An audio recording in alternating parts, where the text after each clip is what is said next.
Welcome back, everyone, to Ein Sof Learning. Hope everyone's having an amazing day. Today, we're going to continue our series on Talmud Eser Sefirot, picking up where we left off in the last episode, where we spoke about the meaning of the word halal. Let's remind ourselves with what we're talking about by bringing forth the words of the Ari, which go like this. Da, ki terem shene'etzalo hane'etzalim, v'nivra'u hanivra'im. Know that before the emanations were emanated and the creations were created, haya or elyon pashut memila kol hametziut. There was an upper simple light that had filled the entire reality. V'lo haya shum makom panui bivchinat avir rekani v'chalal. And there was no such thing as an empty air or a void. Ela haya hakol memula min or ein sof pashut hahu. However, everything was filled with this simple, boundless light. Velo haya lo bechinat rosh, velo bechinat sof. And there was no feature of beginning or end.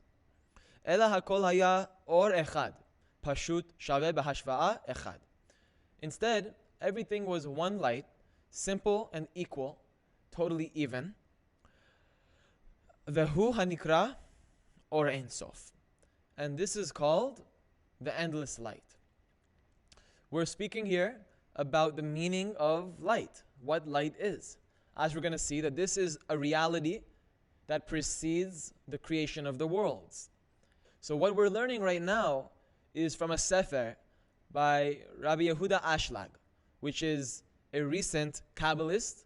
He was from the 19th century, and his work is called Talmud Eser Sefirot, which describes and breaks down the teachings of the Ari according to what is able to be learned. So we're not tapping into the territories that are forbidden, but we're still able to appreciate, according to the capacity that we have, the teachings of the Ari. And that's why this is called the fundamentals of Kabbalah, Ikrei Chokhmat Kabbalah.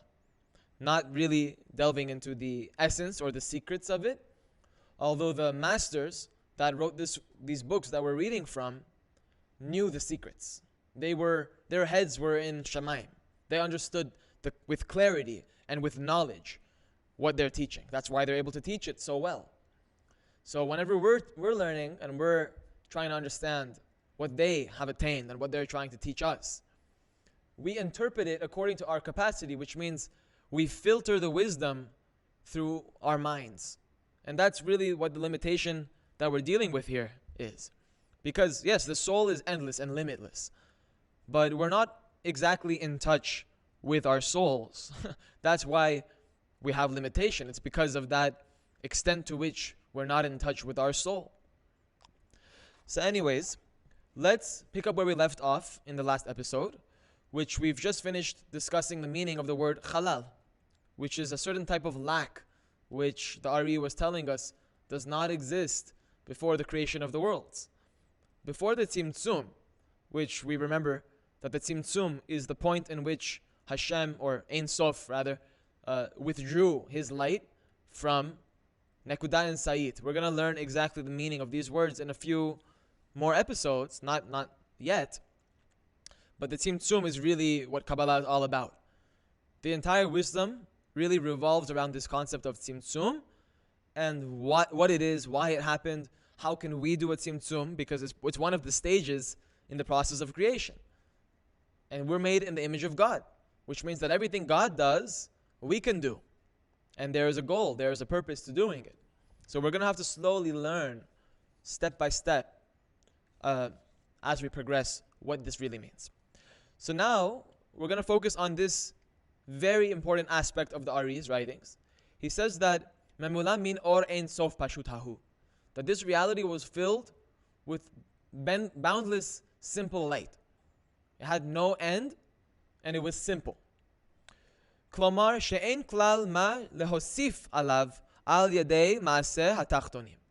In other words, what this means is that there is no thing that any of the lower creations could add to this completeness.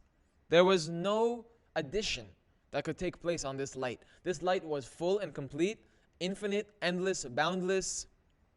That means you can't add to it. What's infinity plus 1? That doesn't even make any sense. It's infinity. Infinity is not a number. Infinity is as far away from the number 1 as it is from the number 1 trillion. We're going to learn it soon that it's really impossible to understand the concept of infinity. However, we are able to understand according to our knowledge of ourself, because we ourselves are infinite. We are boundless. We are endless. So we can only know what infinity is according to the extent to which we know ourselves. So that's a much deeper explanation. But before we get to that deeper end, let's just remind ourselves here. It says that the explanation of the word boundless or infinite means that you can't add anything to it, because it's complete and there's nothing that can possibly improve it. Now, Rav Ashlag is taking us to understand the meaning of the following words. Lo bechinat rosh velo bechinat sof. There was no beginning or end. What does he have to say about that? Inyan rosh vesof yitba'er lehelan. The concept of beginning and end will be explained later on. Will be explained below. Okay. So for now, he doesn't want us to exactly delve into the meaning. So I'm going to respect the path of the Torah, of the book that he wrote, and follow along the order. Tet. Now he wants to explain the meaning of the word or echad. What's the meaning of one light? What does it mean that it's one? Perush she'ein bo madregot shel katan vegadol. Ela hakol shaveh kemeshakatuv lakman. He says the explanation is as follows: that there is no such levels of smallness and greatness in this reality. Instead, everything is even, as will be explained later on. There is no differentiating between gadol vekatan. In other words, what the Ari is trying to tell us and what Rav Ashlag is trying to explain is that this realm, there are no differences. In this realm, there are no separations. When it says everything is one, it doesn't just mean that it's the unity of many different parts. When it says it's one, it means that there are no parts. There are no differences that are apparent in this realm. Letter Yud. Now he wants to explain to us what it means that this light is even. Shaveh b'hashva'a echad. That means it's equal similarity in all directions. Klomar, she'ein sham zakut ve'aviyut. In other words, there is no distinguishing between zakut, which means purity or thinness, and aviyut, which means thickness or coarseness. There is no such differentiation between purity and thinness, and thickness and coarseness. What does that really mean? What's thinness? What do you mean by coarseness? What does that even mean? She'hamadregot na'aruchot ve'bechinot al yadeihen. Saying that the levels are not arranged in any order. There are no levels. There is no differentiation here. You see, everything in the creation, from the creation's point of view, has levels, has differences, has complexity. There's differences. I am not my computer, and I am not my camera, and 1 does not equal 2. 1 is 1, and 2 is 2. There are differences, there are multiplicities in the creation. But in this realm, which we're trying to conceptualize here, which is very difficult for the mind, there are no differences. That means that there is no difference between 1 and 2. 1 equals 2. 3 equals 10. I am my computer. There's no distinguishing. There's no separations. So this is very difficult for the mind to understand, as Rav Ashlag said in the beginning of his explanation. So what's zakut? What do we mean by purity or thinness? And what's aviyut? What does it mean, coarseness or thickness? So whenever we're saying about zakut, which means purity or thinness, it's referring to the level of similarity with the light, the level of closeness to the light. The purer something is, the more one it is with the light. The thicker something is, or the more coarse, which what we call aviyut, that something is, that means the further it is from the light. Why is it further? Because this thickness that it's describing is the thickness of the desire to receive the light, which is the exact opposite of the light. What's the opposite of the light? The desire to receive the light. Why? Because the light has a desire to bestow. So therefore there has to be a container within which this light can reveal itself, which is the vessel. The light and the vessel are polar opposites. Polar opposites, like the North Pole and the South Pole. Total opposites. So you would think, and as is the case, that they are very far from each other, because distance and closeness in Kabbalah are measured by difference and similarity. That means the more similar two things are, the closer they are. The more different they are, the further they are. So in this sense, it's saying that there is no differentiation between Zakut v'Aviyut before the Tzimtzum. Within this realm of endless light, what we call Or Ein Sof, there is no differences or separations. There is no such distinguishing between the purity and the Aviyut, which means the light and the desire to receive the light, which are opposites. But there is no distinguishing. These two polar opposites are one. And that's the paradox. How can something that is opposite to something else be that thing? How can two opposites equal each other? It's totally a paradox. But nevertheless, this is the reality of the endless light. That's God. It's a paradox. You cannot understand it fully. Now let's go on to understand the meaning of the following words. Hanikra or Ein Sof. It's called the endless light. So he's going to explain here. Veyesh v'hakshut. There is a very big difficulty here. Kevan she'ein lanu shum hasaga be'ein sof. Because we have no understanding of the endless. Achar kach eich nedahu b'shem. Therefore, how can we possibly know it by name?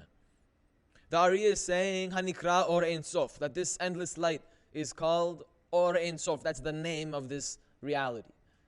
But we already learned in a previous video, previous class, that you cannot give something a name unless you have some sort of a hasaga, some sort of an understanding or attainment about that thing.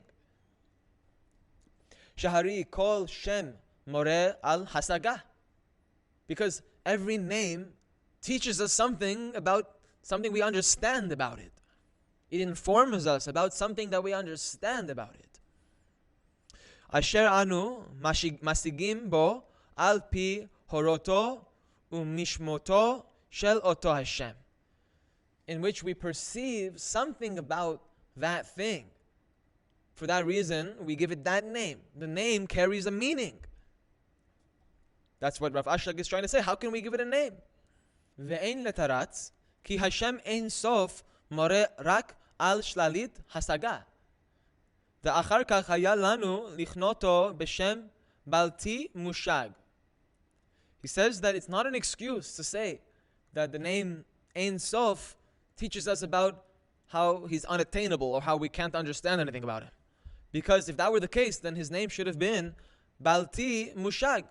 Balti Mushag, which means unattainable or ununderstandable, incomprehensible. If you want to say that the name Endless means that we can't understand anything about him, then his name should have been incomprehensible. His name should have been the unattainable. But that's not what the name is. It's Ein Sof. Therefore, we have to define the word. How can we call it Ein Sof, the endless? The thing is, Ki Hashem hazeh more lanu et kol hahavchan sheyesh bein Ein Sof al kol haolamot shemit chativ. This name distinguishes the very quality which sets the Ein Sof apart from all of the olamot beneath it. The term Ein Sof, the name, carries the very distinguishing factor between the Ein Sof and the lower creations. Because we know that the Tzimtzum, the contraction, took place after Ein Sof. So we're going to learn, what is this Tzimtzum? Hine, be'kol makom shehakoach hazeh mitorer, hu mitzamtzem sham et ha'or. Behold, in every place that this power is activated, meaning the power of the tzimtzum, the light contracts from that place. The light basically leaves from that place. Hu mitzamtzem sham et ha'or, she'al yedei zeh mistayemet ha'ha'ara hahi umgat lesofa. He's saying that the light is contracted from a certain place, and whenever the light contracts, that marks the end of the shine of that light. Whenever a light shines on a certain makom, on a certain place, if you were to contract the light, that means that you're left with darkness. Therefore, this shine of light ends.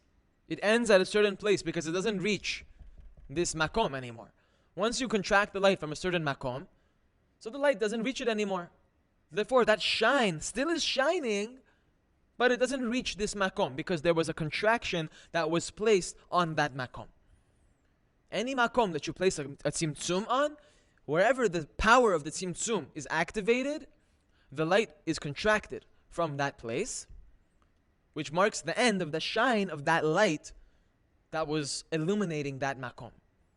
Every makom has a certain light shining on it. But if you contract the makom, if you place the power of the tzimtzum over this place, then the shine which used to illuminate this place stops. That's the meaning of contraction. That's the meaning of tzimtzum. The concept of sof, the concept of an end, is born only with the tzimtzum. Before the tzimtzum, the light was in all of the makamot. All of the makamot were full of or. The shine of the light, meaning the he'ara. He'ara means the shine, the illumination. He'arat chokhmah, the shine of or chokhmah, because that's the endless light, if you remember. Or chokhmah is the or Ein Sof, was everywhere. Because hakol bechokhmah asita, as we learned from the Tanakh, that everything was made with wisdom. Or chokhmah is the light of wisdom, which is not referring to just the manly or human wisdom. It's referring to the godly wisdom. Supernal chokhmah, which is Abba, which we're going to learn later. But these are all terms that we need to become more familiar with through time. Ulefichach, kol sof v'siyum. Therefore, every end and siyum means conclusion, sheyeshno bekol ha'ara ubekol partzuf, which exists in every shine of light and in every spiritual system, einu nimshach rak mikoach hatzimtzum, is not drawn except through the power of the tzimtzum. Again, the concept of sof, which means an end, and siyum, which means a limit, does not come into existence. The concept of an end doesn't exist except through the power of the contraction. I think we can understand the idea that the concept of tzimtzum is the creation of sof, the creation of limitation, the concept of lack.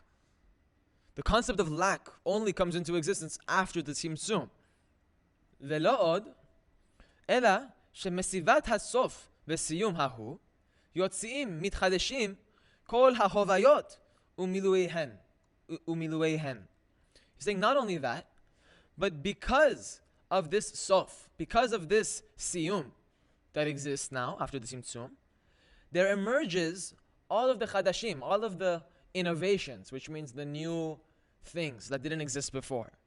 Kol hahovayot, all of the entities, umilueihen, and all of their different feelings, which means in their multitude. All of the different entities which are new because they weren't existing as separate before. Before they were existing as one. Therefore, this new separation, this new concept of limitation, which emerges after the tzimtzum, is born. V'kol minei hashinuim she'ach nimtzaim be'olamot. And therefore, every different kind of change that exists is found in the worlds. Wow. So after the tzimtzum, it's not just that there was a difference. All types of difference, all types of change, all different types of complexities were born. Not some, not a few. In other words, it didn't go from 1 to 2 to 3 to 4. It went from unity, complete and utter unity, to what? Complete and utter separation. That was the Tzimtzum. It was the withdrawal of the light from the endless vessel, from the Kli Shel Ein Sof, which we're going to learn soon what that really is. It's Malchut de Ein Sof. Whenever the light parts from the vessel, that's separation. Whenever the light fulfills the vessel, that's called unity. That's called Echad. After the Tzimtzum, this unity was broken. The light left the vessel. That's the meaning of contraction. That's the meaning of the Tzimtzum. It's almost like two people are married, a man and a woman, and for whatever reason, they're separated. But they still love each other and they want each other. But for whatever reason, there was a separation. And what's the reason for the separation? As we will see, it's for the sake of the creation. It's a certain sacrifice that needs to take place in order for the creation to take place, to be possible. The Tzimtzum is a necessary step in the process of creation. It's the separation of the light from the vessel, the light from the desire. Okay.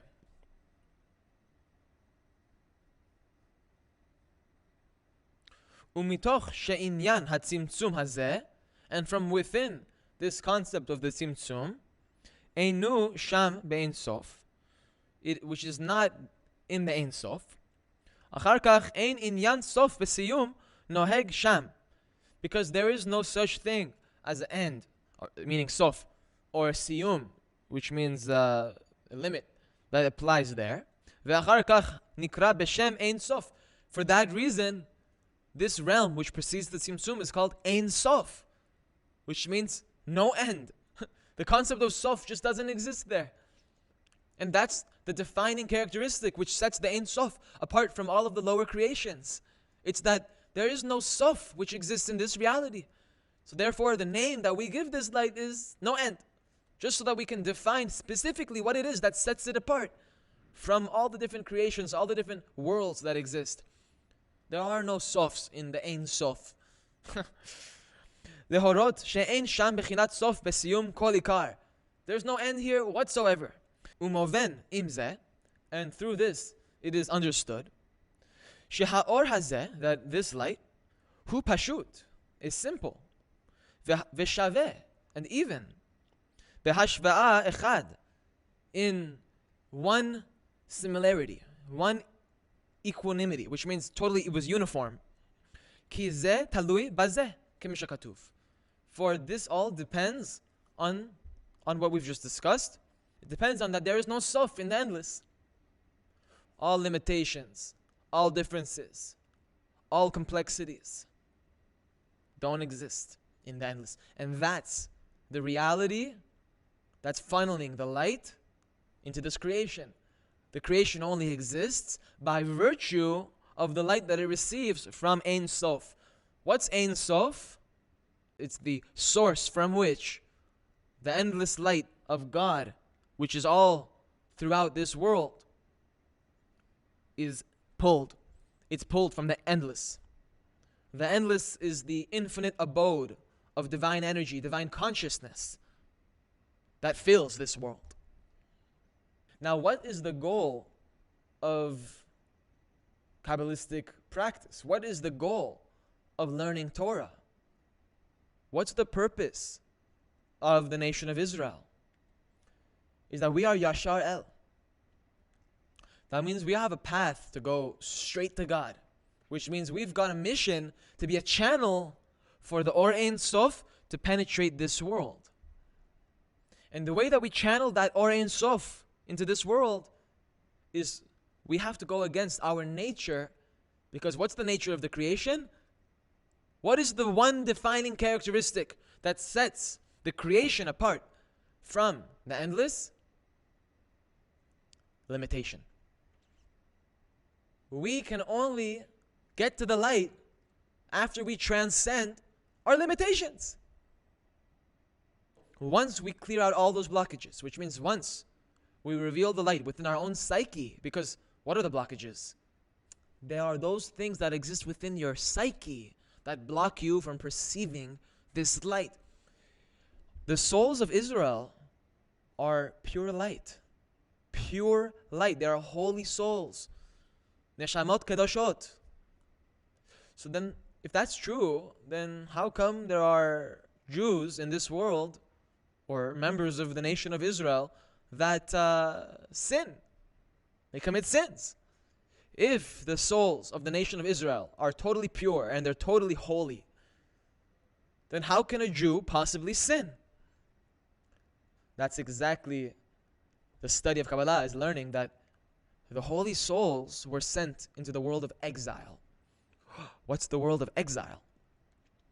It's that aspect of the vessel that has not yet grown up. It's still in a state of selfishness. It's still in a state of spiritual immaturity. And the souls of Israel were sent into that exiled world. Which world are we talking about? Olam Hazeh. This world. This is that exiled world. We are currently in it. Therefore, the power of our holy souls are clouded. They are diminished within this physical world. So long as the soul is in the body, and we have not yet learned how to integrate the soul with the body, the neshama is oppressed. Right now, the neshama is being oppressed. By what? By the yetzer hara, by the ego, by the selfish desire to receive for the self alone, which is the concept of sof. Every time you do an act of selfishness, that's a sof. How do we become closer to Hashem? It's through becoming closer to our brother, to our sister. Love thy neighbor as thyself is the training in order to learn to love Hashem. Learning to fear that you're going to betray the love of your friend or your spouse. That's the training of fearing God. Right? The way we deal with each other is really a training. It's a school. It's like we're still learning how to understand our relationship with Hashem. The more that we emulate the attributes of Hashem in our day-to-day life, having mercy, patience.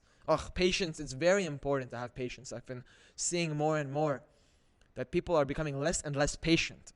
I don't know exactly the reason for that. Probably has something to do with the increased polarization and disagreements that are happening in the world, that people just can't stand the other person anymore. But that's very important, because what's patience? It's mercy. If you don't have mercy towards people, towards your friends, towards your strangers, towards your neighbors, then Hashem's not going to have mercy on you. It's only fair that you get treated the way that you treat others.